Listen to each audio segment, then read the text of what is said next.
So guys, आज की Monday night raw जो हो रही थी इंडियाना फोर्ट सेंटर से वो फाइनली एंड हो चुकी है। ये गो होम एडिशन होने वाला था बिफोर डब्ल्यूडब्ल्यूई बैड ब्लड। तो चलिए एक बार नजर मार लेते हैं कि आज हमें क्या कुछ देखने को मिला। सो वीडियो को एंड तक पूरा देखना एंड चैनल को अभी लाइक एंड सब्सक्राइब ठोक दो। एंड नाउ आप देख रहे हैं रेसलमैनिक्स एंड सब्सक्राइब करना तो बनता है। तो शो की धमाकेदार स्टार्टिंग होती है द मेन इवेंट जे उसो से इंटरकॉन्टिनेंटल चैंपियनशिप के साथ, जो फैंस के साथ काफी ज्यादा एंजॉय कर रहे होते हैं। और हमें टाइटल में एक स्लाइटली चेंज भी देखने को मिलता है, जहाँ पर डब्ल्यूडब्ल्यूई ने टाइटल के अंदर एक ब्लू टिंट को ऐड कर दिया है, जो काफी मस्त लग रहा था। फिर जे उसो कहते हैं कि मेन इवेंट जे उसो आपकी सिटी में आ चुके हैं with the first title championship. अब आप जानते होंगे कि यार इस टाइटल को जीतने के लिए हमने कितनी मेहनत करी है। मैं इसे रोज डिफेंड करना चाहता हूँ, तो अगर आप भी यही चाहते हो तो मेरे साथ मिलकर यीट कहो। और सब वैसा ही करते हैं। देखो यार, यहाँ का रास्ता काफी हार्ड रहा। मेरा परिवार ही मेरे पीछे पड़ गया, मेरे खिलाफ हो गया, रोमन रेंस भी मेरे खिलाफ हो गया, लेकिन फाइनली हमने कर दिखाया। जिसके बाद ब्रॉन ब्रीकर वहाँ पर आ जाते हैं और वो कहते हैं कि देख, मैं पार्टी को स्पॉइल या क्रैश करने नहीं आया हूँ। लास्ट वीक एक अच्छा आदमी जीता,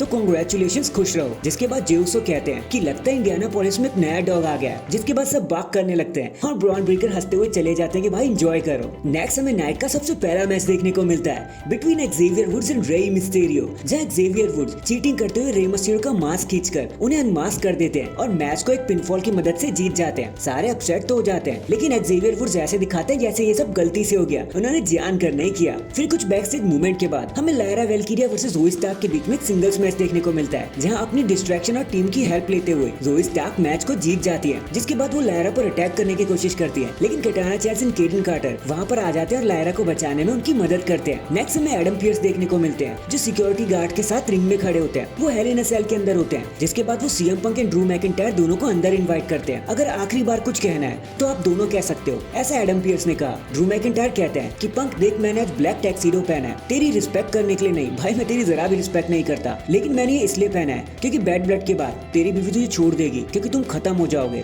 और मैं उसे सेलिब्रेट कर रहा हूँ। सीएम पंक कहते कि देख, मुझे लोगों ने बहुत कुछ कहा है, कभी बेस्ट इन द वर्ल्ड, कभी वॉइस ऑफ द वॉइसलेस, लेकिन आज मैं खुद वॉइसलेस हो गया हूँ क्योंकि मेरा इतने खन की हुई है। पता है, मैं 4 हफ्तों से होटल में रह रहा हूँ, अपने घर भी नहीं गया क्योंकि मैं अपनी बीवी को ये चेहरा नहीं दिखा सकता। तुमने मुझे जानवर बना दिया ड्रू मैकिंटायर, और मैं तब तक शांत नहीं बैठूंगा जब तक मैं तुझे डब्बे में बंद करके स्कॉटलैंड नहीं भेज देता। अब मैं तुझे हेल इन अ सेल में मिलूंगा। और ये मूवमेंट इसके बाद यहीं पर खत्म हो जाता है। फिर कुछ बैकस्टेज मूवमेंट के बाद हमें 6 मैन टैग टीम मैच देखने को मिलता है जजमेंट डे वर्सेस एलडब्ल्यूओ के बीच में। बताने को यहाँ कुछ खास नहीं है। लिव मॉर्गन ने रेफरी को डिस्ट्रैक्ट किया, जिसकी वजह से फिन बैलर भी मैच में इंक्लूड हुए और जजमेंट डे को मैच जीतने में मदद मिल जाती है। लेकिन उसके बाद फिन बैलर माइक को उठाते हैं और कहते हैं कि डेमियन, मैंने सुना तूने पिछले हफ्ते क्या कहा, लेकिन बैड ब्लड में अब मैं तुझे खत्म ही कर दूंगा और किसी को किसकी जरूरत है वो पता चल जाएगा उसी दिन। बट तभी रिया रिप्ली भी वहाँ पे आ जाती है और डेमियन प्रीस्ट आकर जजमेंट डे पर अटैक करने की कोशिश करते हैं। थोड़ी देर तक तो वो काफी अच्छे से फाइट करते हैं, लेकिन उसके बाद जजमेंट डे के नंबर गेम ज्यादा हो जाते हैं और वो भारी पड़ने लगते हैं। और आज भी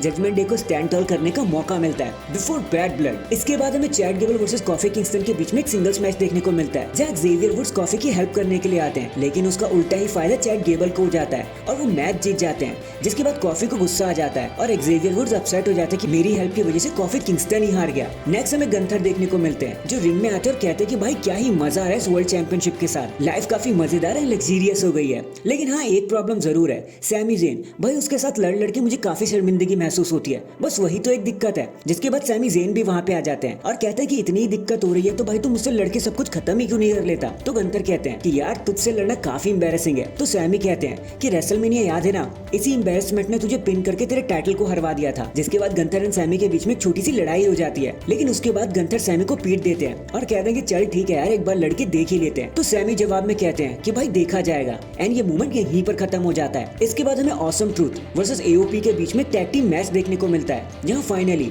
द मिज आर-ट्रूथ के ऊपर टर्न ऑन कर देते हैं, जिसकी मदद से सीधा सीधा अकाम एंड रिजार मैच को जीत जाते हैं और द मिज बता देते हैं कि फाइनली अब मैं चीटर बन चुका हूँ। एंड इसके बाद ये सारी चीजें लीड करती हैं हमें हमारे मेन इवेंट की तरफ, जो होता है एक monster standing match Braun Strowman and Bronson Reed के बीच में। और भाई मैं इस मैच की जितनी तारीफ करूँ उतना ही कम है, क्या ही गजब का मैच दिया दोनों ने मिलकर। Now this is the chaotic main event for Monday night raw. ये होता है असली मंडे नाइट रॉ की एंडिंग। एक टाइम पर तो इन लोगों ने एक मैच सुप्लेक्स लगाने की कोशिश करी है एक दूसरे को और पूरी रिंग को ही तोड़ दिया। जिसके बाद सेथ रॉलिंस का रिटर्न हो जाता है, जो ब्रॉनसन रीड को एक स्टॉम्प लगा देते हैं और अपना बदला ले लेते हैं, जिसकी वजह से ब्रॉन स्ट्रोमैन मैच को जीत जाते हैं। एंड डैन इसी के साथ हमारी आज की मंडे नाइट रॉ यहीं पर खत्म हो जाती है। वैसे आपका आज के शो के बारे में क्या कहना था, कमेंट करके जरूर बताना। एंड अगर चैनल पर नए हैं तो चैनल को अभी लाइक एंड सब्सक्राइब कर दो। बाकी मैं मिलता हूँ आपसे किसी और अपडेट के साथ। तब तक के लिए अपना ख्याल रखें और खुश रहें।